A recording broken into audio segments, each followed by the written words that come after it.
Assalamualaikum warahmatullahi wabarakatuh. Baiklah, kami dari kelompok 1 akan menjelaskan hasil diskusi kami tentang tantangan pembelajaran di abad ke-21. Di mana dalam mata kuliah model-model pembelajaran inovatif yang diampu oleh Bapak Dr. Pujana Fitra, MPD.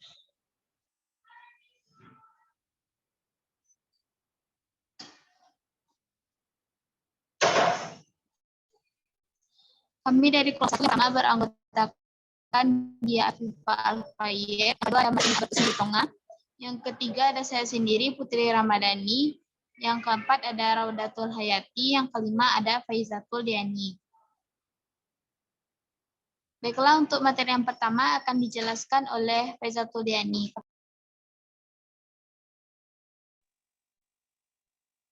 Baiklah, terima kasih sebelumnya moderator. Saya di sini akan menjelaskan mengenai pengertian dari tantangan pembelajaran abad ke-21 serta tentang kehidupan sosial. Yang pertama yaitu pengertian. Adapun pengertiannya adalah sebuah tantangan dalam menuju era pendidikan yang dapat ikut menghasilkan sumber daya yang pemikir yang mampu ikut membangun tatanan sosial dan ekonomi serta pengetahuan sebagaimana layaknya warga dunia di abad 21.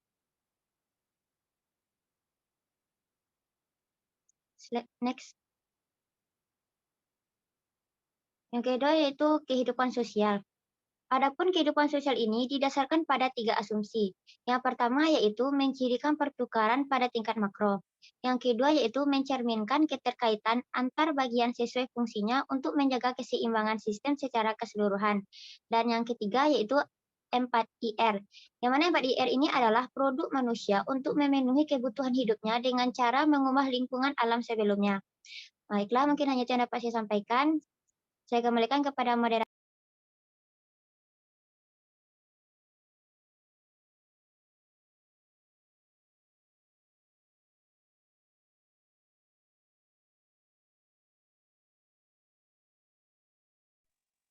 Baiklah, terima kasih kepada Faizatul Diani yang telah menjelaskan tentang pengertian dan juga bagaimana kehidupan sosial dari keterampilan abad ke-21.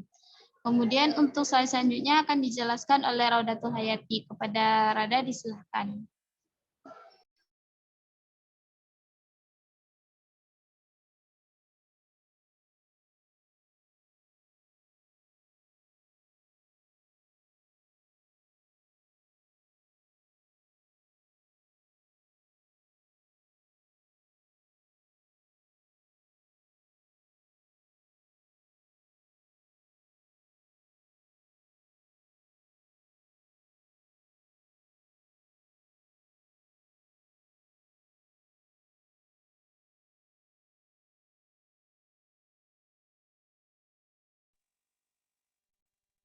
Baik, sepertinya Radatul Hayati ada gangguan jaringan.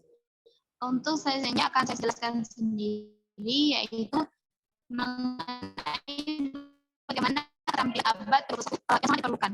Jadi keterampilan abad ke-21 ini sangat diperlukan oleh lulusan-lulusan yang berprestasi dan berisi abad ke-21 karena telah diidentifikasi oleh Partnership for 21 Century Skills pada tahun 2008.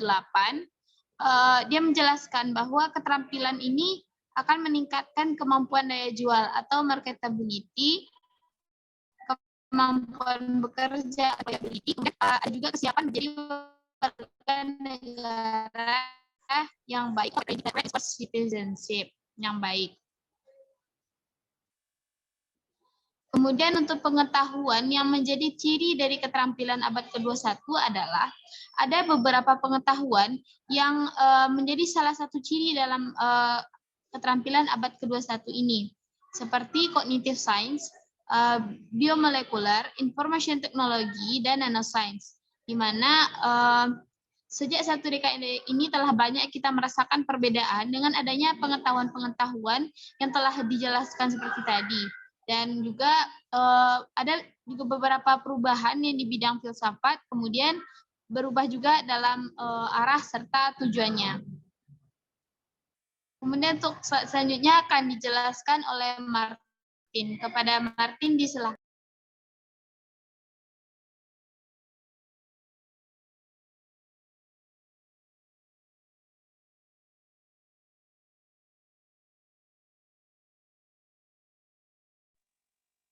Baik, untuk pembahasan selanjutnya itu mengenai pembelajaran abad ke-21 menurut BSNP.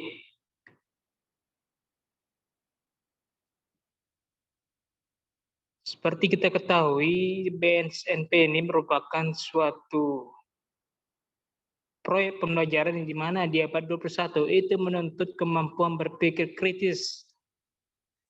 Berpikir kritis di sini dimaksudkan agar peserta didik terbiasa terhadap hal-hal yang ada di sekitarnya, supaya tidak canggung apa yang akan dilakukan ketika dia sudah melakukan kehidupan di dunia nyata. Yang kemudian kemampuan berkomunikasi bekerjasama. Di sini juga dituntut bagaimana siswa nantinya itu bisa berkolaborasi antar sesamanya, baik itu orang lain maupun sahabatnya. Yang kemudian kemampuan berpikir kritis dan pemecahan masalah. Ini sama juga dengan poin yang pertama, namun yang menjadi tekanan di sini yaitu kemampuan berkomunikasi dan bekerja sama serta pemecahan masalah ini harus diutamakan.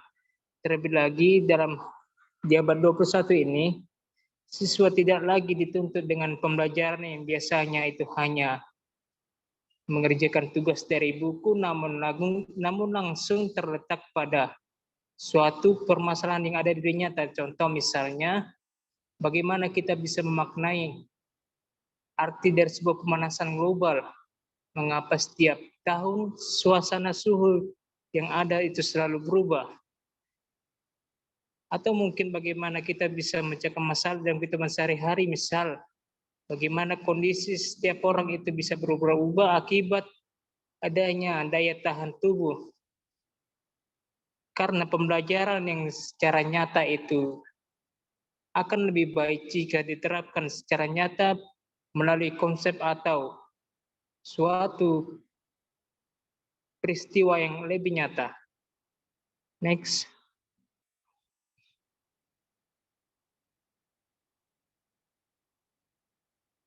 Nah, di slide ini tantangan apa yang dihadapi itu banyak sekali. Salah satunya itu bagaimana individu perlu memiliki keterampilan dan kompetensi tingkat tinggi untuk mengikuti perubahan serta menangkap teknologi. Memperoleh pengetahuan dengan memilih, menganalisis, dan mengevaluasi informasi yang dihasilkan dengan cepat untuk nantinya digunakan sebagai pengetahuannya dalam memperoleh kehidupan sehari-hari dan mengubah pengetahuan tersebut menjadi sebuah tindak nyata yang kita sebut dengan sebuah produk dalam terhadap pemecahan suatu masalah tersebut. Next.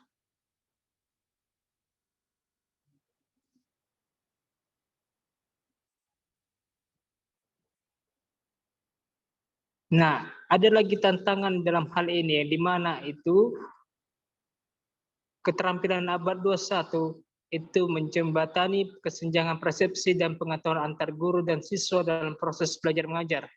Di mana ini tidak dapat disangkal bahwa dunia tanpa batas dan pengaruh globalisasi telah memberikan dampak yang sangat besar terhadap efektivitas sistem pendidikan. Next.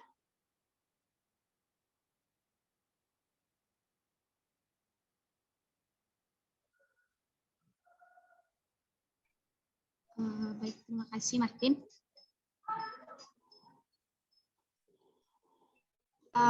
Untuk slide selanjutnya akan dijelaskan oleh Rodat Hayati. Kepada Rodat Hayati disilakan. Baik, terima kasih moderator.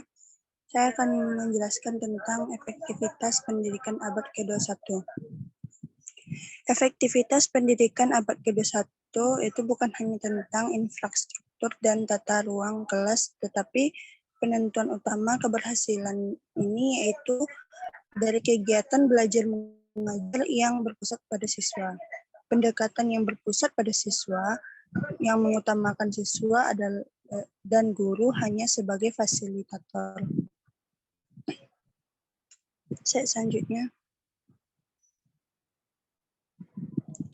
Selanjutnya yaitu fitur pembelajaran menuntut siswa untuk terlibat secara aktif baik melalui diskusi teman sebaya atau respon siswa terhadap bahan ajar.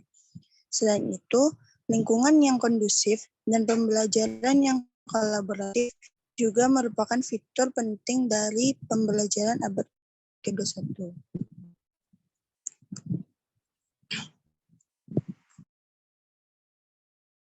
Mungkin sekian dari presentasi saya kembalikan kepada moderator.